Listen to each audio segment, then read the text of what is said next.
Good evening, everyone. My name is Katie O'Hara. I'm one of the public information officers with the Riverside Fire. And tonight we're bringing a recorded version of our update to you for the Riverside Fire Saturday, September 26th.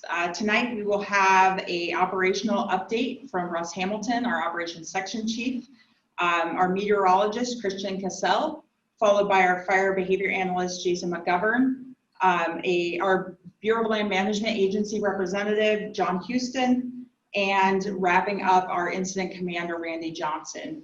Please stay tuned and please add your comments to the questions on Facebook and we'll get back to you as soon as we can. Thanks. And we'll start with operations.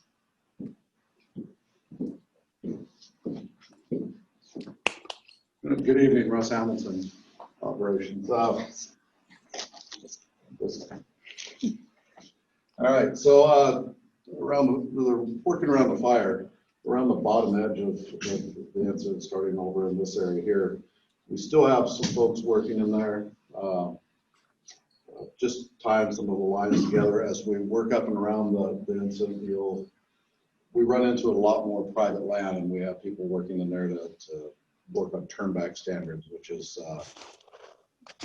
trying to remove and people, just to clean up that environment a little more and help out with erosion control. And then as we come across the top of the fire, we're still looking at patrolling in there and still looking for any heat that might be anywhere near the line. That will also continue tomorrow. As we come out into the forest land as well as the wilderness lands there, we do have a road that's opened up that goes between the two wilderness pieces, and it comes all the way down into Lion's Head Fire. So we're able to tie that together, and there's equipment and people working in there, opening that up, brushing it up, and cleaning that road system up. The Ripplebrook area, we have some folks in there today just taking a look at that and assessing that and seeing what needs are there. And we also have PGE and ODOT working on the 224 road, going up the center and working on some infrastructure stuff. That's all.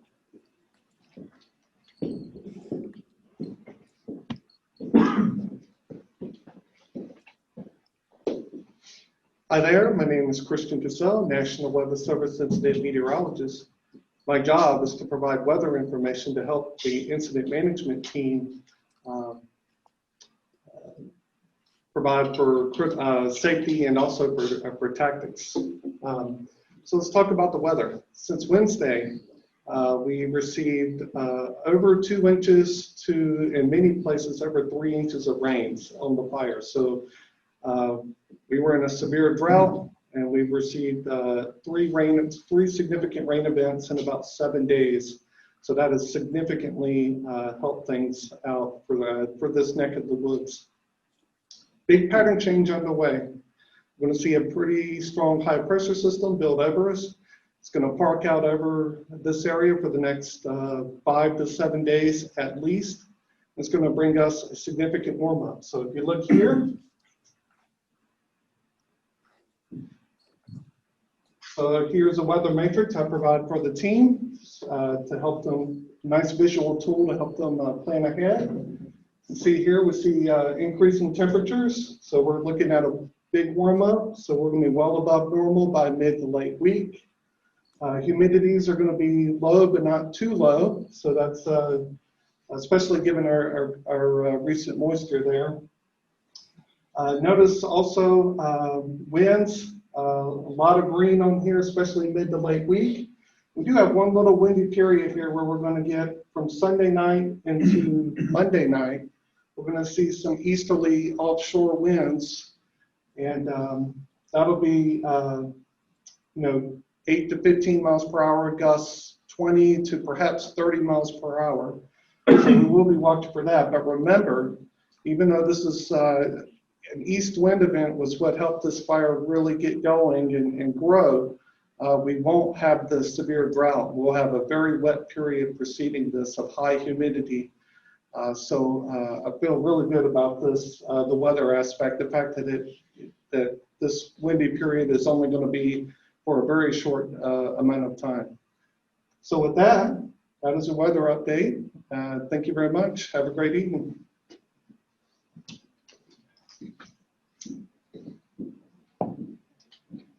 Hi folks, Jason McGovern. I'm the Fire Behavior Analyst with Pacific Northwest Team 3.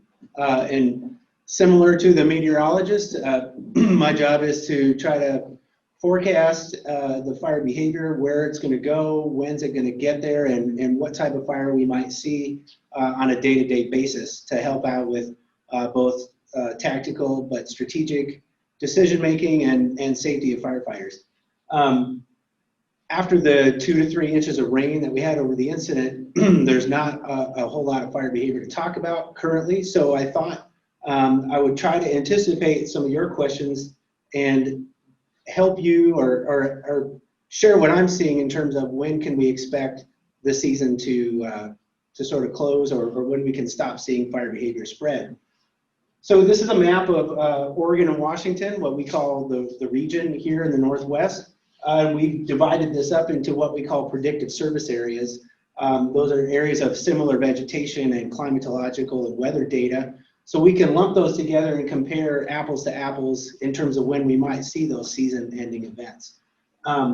Yesterday I talked about a season slowing event, which is just a sort of a pause in the fire season. Now we're going to talk a little bit more in depth about the season end. And so the Riverside fire, right up here, sort of straddling two really, Red Box and then Wanderers Peak are the two stations that we're using to formulate our season end. Go to the next slide, please. So this is a what we call the energy release component for predictive service area 3, which is where we're located here. And what you can see on this graph, the red is our current year's energy release component. So that's really a measure of drought and how energetically a fire will burn, or how actively it will burn.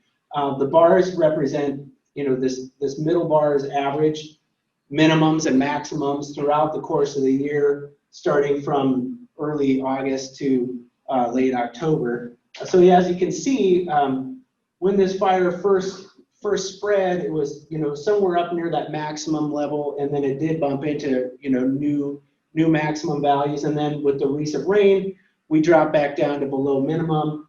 And then here, the blue bar is our sort of our prediction or the forecast for the next few days. Go ahead. The only, so this is the red box raws that I talked about, and this is actual data for this year. Again, maximums, minimums, and then 90th and 97th percentiles. So the yellow bar is this season. So we've had some ups and downs as the seasons, or as the summers progress. Again, getting up to those maximum values and then dropping down recently to below average for this time of the year. And then with the warming trend this week, it's gonna bounce back up a little bit. Go to the next slide. So then we can do what's called a term file, or we can plug in, we can analyze the data from that particular raw station going back to 1985. So that's a lot of years of data. We can analyze that and say, when is the average date when our fire season would be over? And as you can see, starting August here, September, it just starts to really progress upward as we get closer to that October timeframe. So each one of these blue dots is a season that ended. So if we look at the average for the red box raws, or for the predictive service area 3, we're somewhere in that 50% range of the season being over. Now, some of the criteria that we would look at for a season slowing event or a season ending event would be that ½ inch of rainfall over a couple of day period. I mentioned earlier, we just had 2 to 3 inches of rainfall. So in all likelihood, we're beyond that 50 percentile. We're probably closer to the 75 or 80th percentile, maybe more. Time will tell as we look back. and see if that was indeed a season-ending event. With Christian's forecast and the next few days, the east winds are coming at the front of the warming and drying trend, so that's a plus in terms of impacts on the fire. It's still moist from the rain that we've had, and the winds should subside by Monday afternoon, and then we enter that warming drying trend, but the winds will die down. So a couple of good things going forward. We're looking for that warming drying trend to really start to impact the fire later in the week, Thursday, Friday. But the forecasted ERCs for those days still are more in that 65 to 70th percentile range. So we're not expecting any significant input or impacts to the fire. Thanks.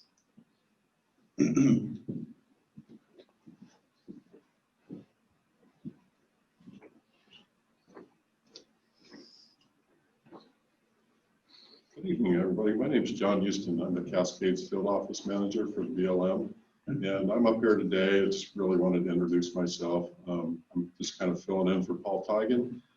Yeah, he's been the BLM agency rep since this fire started. He's doing a great job up here, but he had to have a couple days off. So I thought I'd come up and stand in for him. So it looks like everything is going pretty well up here. It's really good that we've got this rain, and I really enjoy hearing the word season-ending event. I'm looking forward to that because I want to go out and do some stuff without having to worry about fire.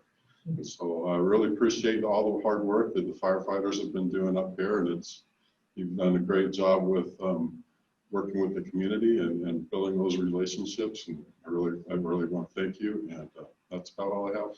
Thank you.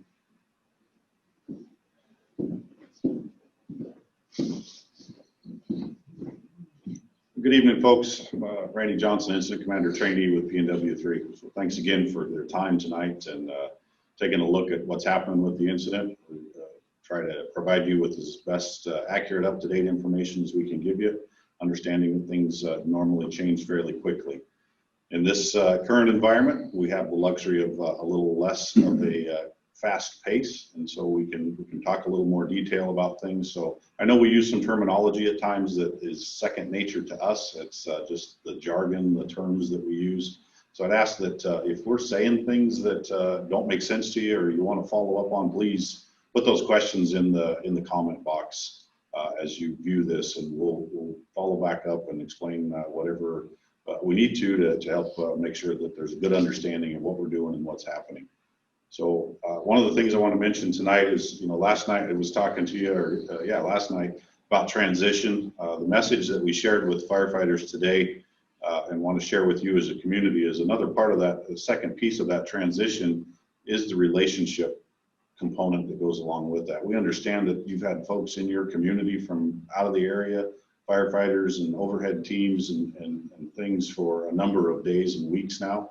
So we're a bunch of new faces. So ask our folks today to make sure that they take time to introduce themselves as they interact with the community and establish those and continue those good relationships. And ask that if you see someone and you're not sure, please reach out and ask, introduce yourself, find out who they are and who they're working for, so we can make sure that we're meeting your needs. Just continuing the relationships that you all have well in place here in your community. What you established with the last team, we want to build on that and make sure you have that same comfort level with us. As you heard mentioned in the operational update about the turnback standards and the mop-up phase of this incident, we understand that the best thing it could be would be for all of us to get out of your backyard and let you have your community back. And we surely want to do that as fast as we possibly can when it's safe to do that and you're comfortable with the environment that we're going to leave you. So in the meantime, we'll be mindful of that. We'll attempt to communicate and reach out anytime we can and ask that you give us that feedback so that we're not wearing out our welcome in your community, but we're doing the work that you want done and we're meeting your needs. Lastly, I just wanted to point out on the map, there's a lot of red still associated with the perimeter of this fire on our map. And I think the best way I can say that is that we tend to be fairly conservative with our products and how we display fire's edge. So there's just because that red line is around the map doesn't necessarily mean there's no control line there or there's unchecked fire edge. It does mean that we're not to a place yet where we're comfortable to color it black for what that means to us and how we evaluate the progress of the fire line. So rest assured, there are eyes on that. There are control features in place. And as the days go forward, especially with the moisture that we've received recently, you should expect to see that black perimeter increase fairly quickly. So just a little more of the background to how we do things and how we track the information that we need and want to communicate with you. So again, put your questions in, please communicate, reach out if you have or need more information, specific information, and we'll get back to you as soon as we can. And again, thank you for taking the time to be interested and tune into what's happening with Riverside Fire. Thank you.